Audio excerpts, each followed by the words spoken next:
Let me ask a question, and a brilliant question that's been asked. We live in a world where Judaism has experienced such regrowth in the last 30, 40, or 50 years. And many groups think that it's their rabbi who takes the credit for it. Recently, not so recently actually, a while back, there was a bris, there was a circumcision feast. And what happened was, it was very interesting, the daughter of a very famous Ashkenazic rabbi married the son of a very famous Hasidic Rebbe. Specifically, it was the bris of a shared grandson of Rav Moshe Chevroni, who was the chief rabbi of the yeshiva of Hebron, which is considered like the Harvard of yeshivas in Israel, and the Gera Rebbe. Rabbi Cheskel Sana was asked to be the guest speaker.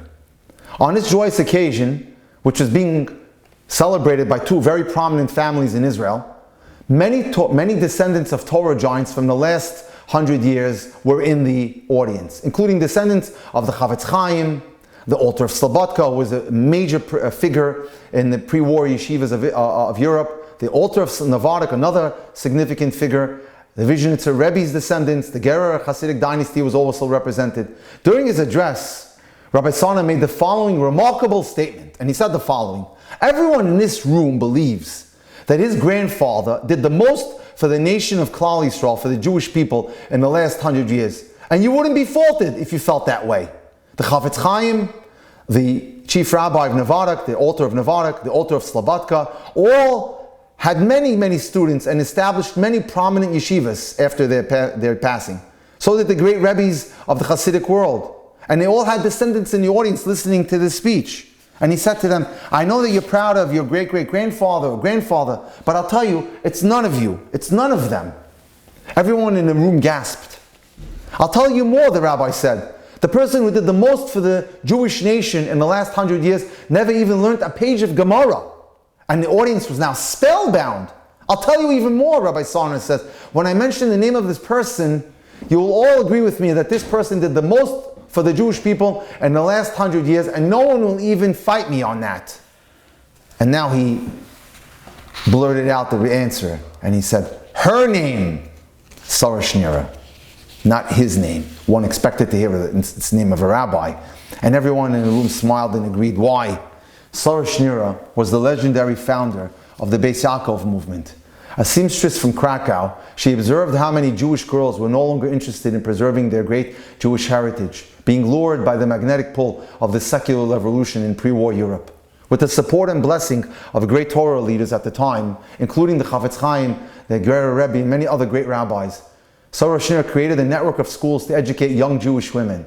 Those schools inculcated their students with Torah values and an appreciation of those who study Torah, and motivated the girls to teach others what they learned. Without her efforts, it would have been impossible for the Jewish nation to have ever survived. Therefore, this woman did the most for the Jewish people in the last century. Not a man, but a woman. Now, one of the things I have to tell everyone is that in order to be able to make sure that you build a great home, you have to always remember one thing. Your attitude has to be positive. Your attitude has to be one of gratitude. Several weeks ago, we read in the chapter of how the Jews rebelled against Moshe. They wanted meat, and they were now upset. They wanted meat.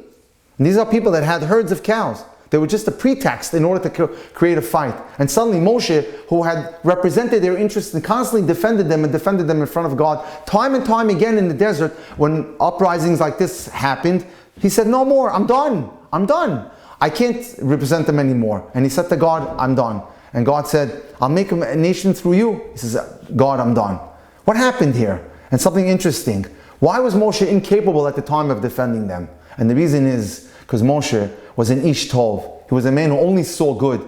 He couldn't fathom how anyone could complain against Hashem for any reason whatsoever. When we look at our lives and all the blessings that we have, whether it's material, spiritual, family, personal, professional, how can we not sit there in awe and thank Hashem to no end for all the good? As a matter of fact, in that parsha, his father-in-law comes to visit him, Yitro, and Moshe tries to cajole him to come with them to Israel. And he tells him like this, "V'haya hatovahu asher yetiv Hashem imanu hitavnu lach." With the goodness of which Hashem will benefit us, we'll do good for you. Within one sweep, He said the word good 5 times. Moshe Rabbeinu was trained in one thing, positive speech. And positive speech has to be the key for us in establishing a great dating relationship and establishing a great Jewish home. And we have to be careful who influences us. Who is influencing us, especially when we get married? How dangerous it is if we're not careful with the people that are influencing us. Because if we're not careful, unfortunately, there could be an insidious effect. I'd like to share a story that I once shared many months back, but it bears worth repeating, about how a woman who came from a great home allowed herself to be duped, unfortunately allowed her life to come apart and be fractured, and then was able to have a salvation at the end, but not without paying a serious price tag. And she writes, I hesitate to tell this story because it hurts me so much. It contains details that I would prefer to forget and certainly not to publicize.